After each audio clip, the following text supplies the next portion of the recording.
Hello, my name is Daniel. Thank you for being here with me today. If you enjoy real, heartbreaking cheating stories from Reddit, don't forget to subscribe to the channel, hit the like button, and leave a comment to share your thoughts. It really means a lot to me. This is a story that has weighed on me ever since I first came across it. It's a story about love, trust, betrayal, and the way one person's choices can shatter an entire life. The story comes from a woman named Elena, a 29-year-old from Portsmouth, New Hampshire. She had been engaged to her partner Marissa, who was 26. They lived together in a small two-bedroom apartment near the coast, and Elena had been helping to raise Marissa's little girl, a sweet 2-year-old who knew Elena as her second mother. For 2 years, Elena believed she was building a family. What she didn't know was that the foundation was already crumbling beneath her. From the beginning, Marissa kept their relationship quiet. She insisted it was because her extended relatives held homophobic views, even though her parents accepted Elena, and Elena's family embraced her as well. Elena wanted to believe her fiancé, but the truth was much darker. Marissa wasn't hiding out of fear. She was hiding because she had been unfaithful with multiple men for months. The first cracks showed when Marissa stopped taking her medication. She struggled with severe depression, possibly bipolar disorder, but instead of seeking help, she numbed herself with marijuana and endless hours of YouTube. Elena worked full-time, cleaned, paid the bills, and cared for the child. Meanwhile, Marissa refused to work, refused to help, and drifted farther away. Elena's suspicions grew unbearable, until one night she gave in and looked through Marissa's phone. The messages confirmed what her gut had already known. Marissa was entangled with other men. When Elena confronted her, Marissa admitted she hadn't loved her romantically for some time. She twisted words, manipulated, gaslit, and claimed that if the pandemic hadn't slowed life down, they'd probably be married already. She never intended to confess. She would have kept Elena in the dark forever. Marissa insisted she still loved Elena deep down, but that when she went off her medication, she disconnected emotionally and fell into risky behavior. Those excuses didn't heal the wound. Elena felt her heart shatter as she stood her ground and ended the engagement. She still loved Marissa, and she loved that child even more. The little girl sometimes called her Mommy. She wasn't related by blood, but Elena had poured her soul into being there for her. Walking away meant not only losing her fiancé, but losing the child she had come to see as her own. In her post, Elena wrote that she felt hollow, counting the hours of each day until bedtime, just to escape the pain for a few hours of restless sleep. She felt destroyed, but also knew she deserved better. Still, she was desperate for guidance, asking others what had helped them survive heartbreak, or at least what distractions had carried them through. She clarified that she ended the relationship immediately after discovering the betrayal. She just wasn't used to saying ex-fiancé yet. Some commenters accused her of staying too long, but she had cut ties the moment the truth was undeniable. What tore her apart was the child, knowing that ending things with Marissa also meant losing a daughter in every way that mattered. People encouraged her to take life one day at a time. They told her to breathe, to make small plans, to hold off from jumping into another relationship. They reminded her that progress, no matter how small, was still progress. Some said she might never fully stop loving the child, but in time the pain would grow less suffocating. But the story didn't end there. Months later, Elena posted an update. By then, her head was still spinning from the abuse and deception she had endured. Marissa spent her days smoking, lying, and using people, while Elena worked to hold everything together. When Elena finally walked away, Marissa began harassing her with calls and texts from fake numbers. Eventually, Elena called Child Protective Services, a decision that broke her heart. She knew Marissa was driving under the influence, even picking up her daughter from daycare while high, sometimes bringing her along to drug deals. Marissa tried to manipulate Elena into letting her back in, claiming she and the child were homeless and starving. Elena's instincts told her it wasn't true, but she couldn't risk the child's safety. She contacted CPS, terrified she would be seen as a bitter ex, but she knew she had to protect the little girl she had once called her own. Her fears were confirmed. Marissa was living with her parents, safe and secure. She had lied just to exploit Elena again. In time, Elena discovered even more betrayal. Marissa had been engaged in a relationship with another man at the same time. She had introduced both Elena and this man to her daughter, promising them each a future, even engagements. The man had been preparing to propose, but when he lost his job, Marissa chose Elena instead, purely because Elena could provide financially. The cruelest part came when Marissa saw Elena was preparing to leave. To keep her grip, she told the man that Elena was abusive, that she beat her and her daughter, forcing Marissa to break things off. The man didn't believe it, but hearing how easily Marissa spread lies shattered Elena further. Even after everything, Elena's main concern was the little girl. She wrote that she didn't miss Marissa anymore, but she ached every day for the child who had once called her Mommy.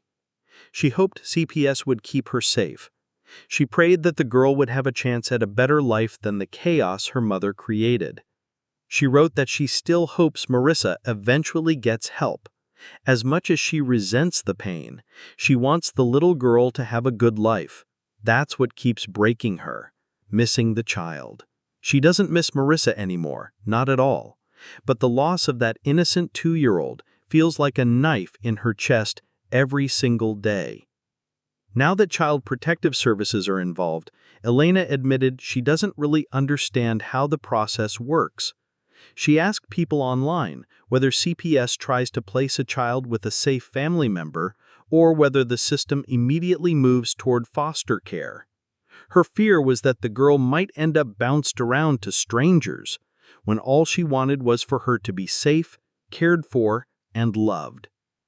She kept repeating that she prayed the child would land with a kind relative, not in a system where kids so often slip through the cracks. The thought of that little girl, alone and confused, made Elena's heart ache even more. She asked openly, "How do you deal with something like this? How do you process the moment when your entire life is flipped upside down and you realize you weren't the only one, that another person, a man she didn't even know, had also been caught in the same cruel web?" It left her stunned by how toxic one person could be. From there, the post shifted into another story, one shared by a different user, who also found herself in a heartbreaking situation. This woman, who called herself Rachel, was 25. She had married her husband, James, who was 37. Rachel described James as the greatest man she had ever met: kind, generous, intelligent, loving. On top of all that, he was a self-proclaimed nerd.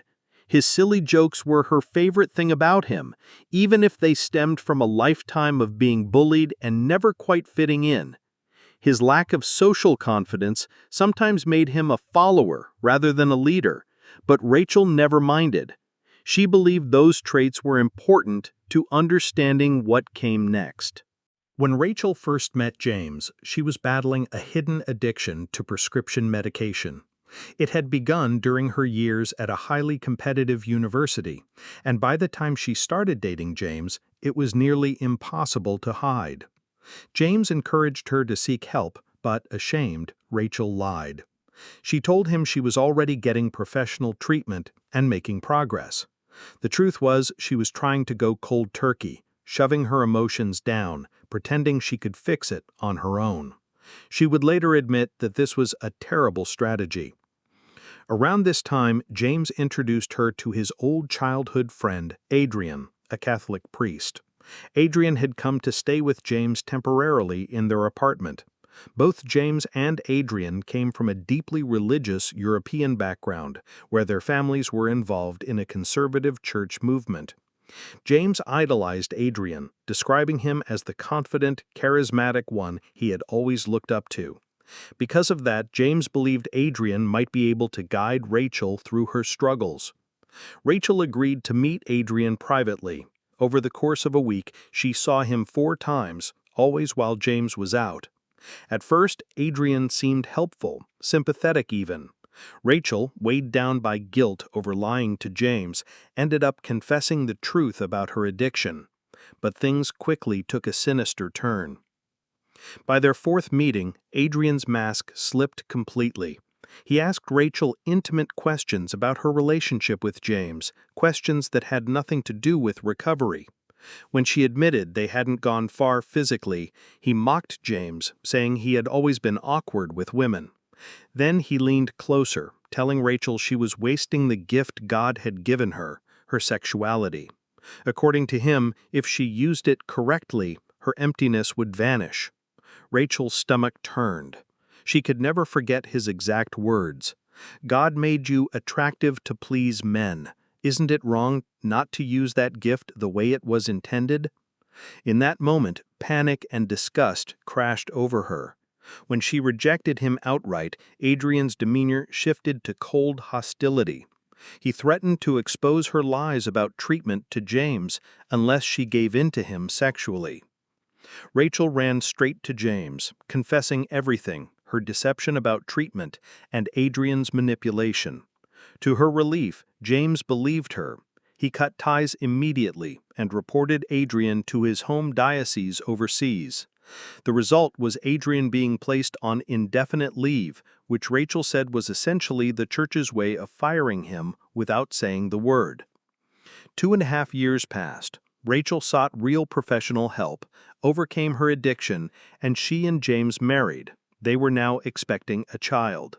Life seemed stable again until the pandemic brought them back near James' old hometown. Adrian happened to be there too, living quietly while on leave. Rachel assumed they'd never see him again.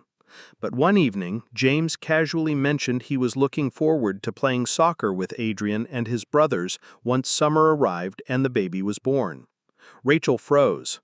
He explained Adrian had reached out through family, apologizing for the past. Without telling Rachel, he had been texting him for months. Isaac came home with a look of cautious optimism, as though he believed the storm had passed.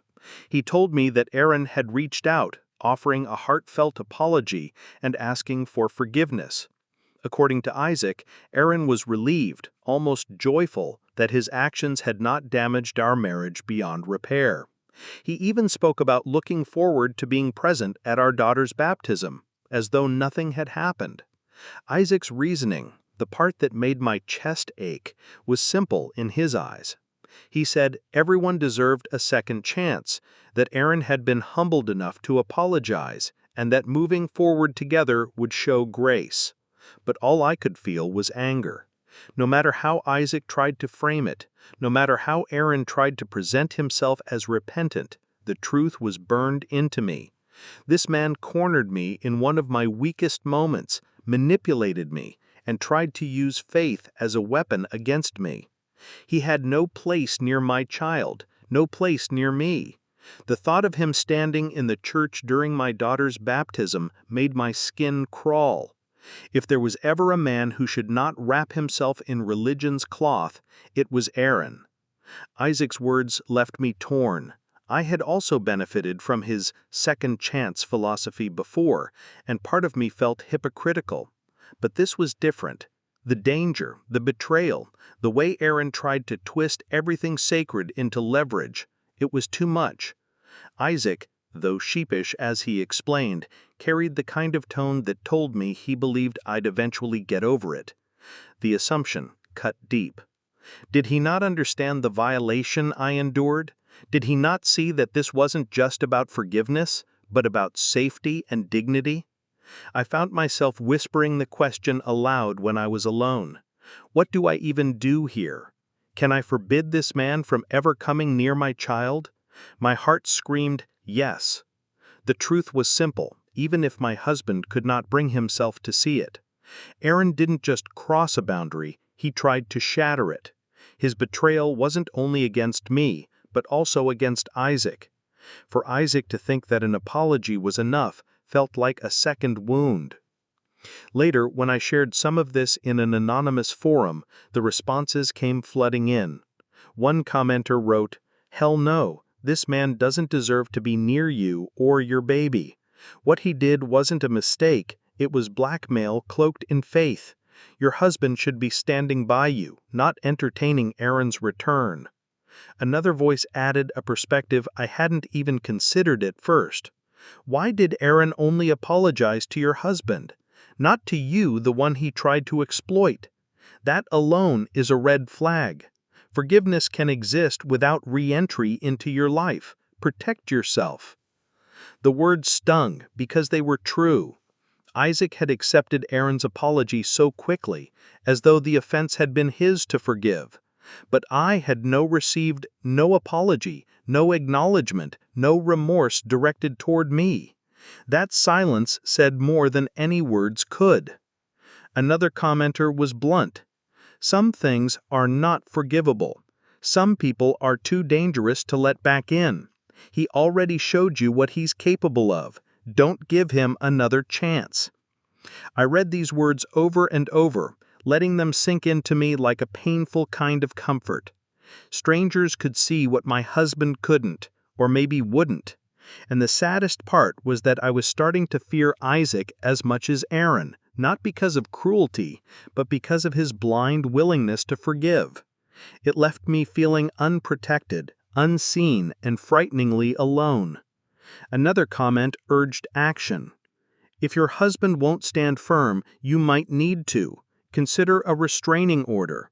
Show him you're serious. He needs to understand that forgiveness doesn't equal access. It wasn't what I wanted. I never imagined I'd have to consider legal steps against someone who once sat at our dinner table. But maybe that was where this road was heading. The ache in my chest grew heavier. What was supposed to be a time of joy, awaiting the baptism of our daughter, was clouded by betrayal and fear. The people closest to us should have been protecting us, guiding us with love. Instead, I was left with a husband who thought grace alone could erase danger, and a man who believed an apology could wash away manipulation and cruelty. I don't know what my next step will be, but I know one truth. Aaron will not touch my daughter. He will not stand beside us at the altar. Even if I have to stand against Isaac's quiet forgiveness, I will not let this man back into our lives. Some doors once opened reveal shadows too dark to ever risk again. For me, it had always been just friendship. Nothing more, nothing less. I believed wholeheartedly that it was the same for Aaron, and maybe that was my mistake. I've always been too naive, both as a girl and even now as a woman. That kind of innocence blinded me, and now I was paying the price for it. When my time at his apartment finally came to an end, I packed my things quietly, kissed my pet goodbye, and boarded the flight back to Brighton. I thought everything was normal. I thought I could return someday to visit, to thank him again for giving me a place to stay. But when the plane landed and I turned my phone back on, I saw his message. It wasn't just a short note. It was a long, sprawling confession, heavy with words I never wanted to hear. He said he had loved me for years, even back when I was young. My stomach turned. In some parts of his culture, cousins marrying isn't uncommon, and he tried to frame it as something acceptable. But in my heart, I knew I could never agree. To me, it was disturbing. Add to that the age difference, me at 24 and him at 33, and the weight of betrayal sank deeper. His words didn't feel like affection. They felt like deception, a twisting of years of friendship into something that had never been mutual. I sat there in the airport terminal during my layover, the noise of travelers fading into a blur. My chest ached, my stomach churned, and I felt almost violated just reading his confession. If I had known earlier, I would never have stayed in his home. I felt trapped in hindsight, as though I had walked into a cage without realizing it. I blamed myself, too, for being naive, for not questioning more, for letting myself believe that some people were simply safe. I thought about my pet still in his care and felt a wave of dread. How could I even face him again? I had planned to return, but now the thought filled me with sickness. His message added one more layer of confusion. He admitted he knew I had no romantic feelings for him. He said he understood it might be weird because of family ties. If he knew all that, if he understood the boundaries, then why break them? Why force this onto me when he must have known the weight of his words would crush me? I scrolled through anonymous replies to a post I made about it, hoping strangers could make sense of what I couldn't. One voice urged me to get my pet back as soon as possible, to not leave anything precious in his hands. Another wrote, "Trust yourself. The age gap and his behavior point to grooming. Whether or not he meant it, the dynamic is unhealthy. Protect yourself. Move on." Their bluntness hurt, but deep down I knew they were right. Someone else questioned the very beginning of it all. "You were 8 or 9 and he was already 17 or 18. How could you have been friends first before knowing you were cousins? He was nearly an adult. That means he might have sought you out from the very start." The comment chilled me. I hadn't wanted to see it that way, but the possibility lingered in the shadows of my mind. Another reply struck even harder. "He has been watching you since childhood. That is not love. That is predatory." My chest tightened as I read. Tears pricked my eyes in the crowded airport, but I blinked them back, ashamed of crying in public. Still, the words rang true. The friendship I thought we had was never equal. I thought I had a safe place, but maybe I had been walking on broken glass all along. Others advised I confront him directly, to tell him his confession was inappropriate and made me uncomfortable. But even thinking about speaking to him filled me with dread. How do you confront someone who revealed they had been carrying this secret through the years, all while standing beside you as just a friend? And yet, I couldn't avoid him completely, not while he still had my pet. That thought alone was unbearable. How could I retrieve what was mine without sinking further into the mire of this twisted situation? Every option felt wrong. Every path left me shrouded in shame and fear. I sat in the terminal, staring at my phone, replaying the years we had shared. What I once thought was kindness now looked like shadow. What I once believed was support now carried the stain of something darker. The betrayal wasn't only in his confession, but in the years of silence that came before it.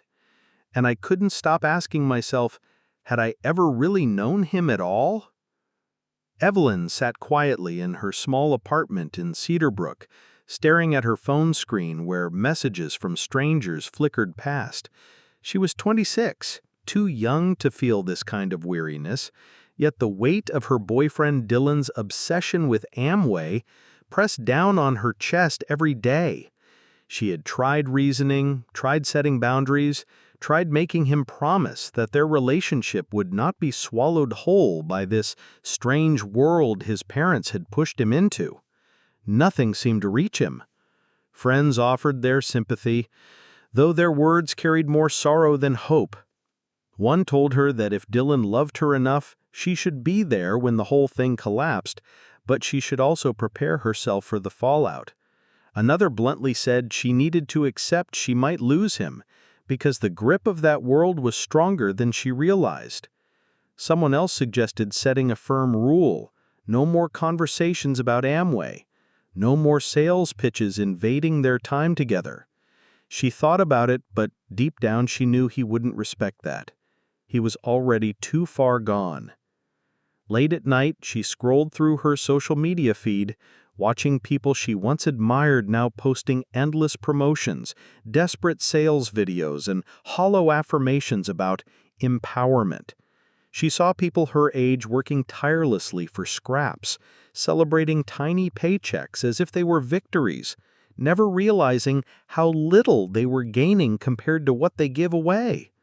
It all felt like watching people drown while cheering each other on. Evelyn couldn't shake the sadness of it. Dylan's future was tied to this illusion, and if she stayed with him, hers would be too. In the end, Evelyn whispered a truth to herself she had been too afraid to admit. Love was not enough if it came at the cost of her peace, her stability, her future. She could not save Dylan from himself. She could only save herself. Stories like Evelyn's are painful because they show how love can collide with illusions that strip people of time, money, and even relationships. In today's world, toxic influences don't just come in the form of unhealthy partners, but also in the communities and ideologies they cling to. Whether it's multi-level marketing, manipulative belief systems, or social pressures, these traps often masquerade as empowerment while draining those caught inside. If you find yourself in a relationship with someone consumed by such influences, the first step is to set clear, non-negotiable boundaries. Protect your financial independence, avoid co-signing loans, and never let shared living arrangements tie your future to their risky choices. Be realistic about whether your partner respects those boundaries, because if they don't, it's a warning sign that your voice will always be drowned out by something stronger. On an emotional level, remember that you cannot rescue someone who does not want to leave. All you can do is let them know you'll be there if they decide to walk away from the toxicity. Until then, your responsibility is to yourself. Seek therapy if the situation has left you feeling drained or guilty. Lean on trusted friends and communities who understand. Above all, know that choosing yourself is not selfish. It is survival.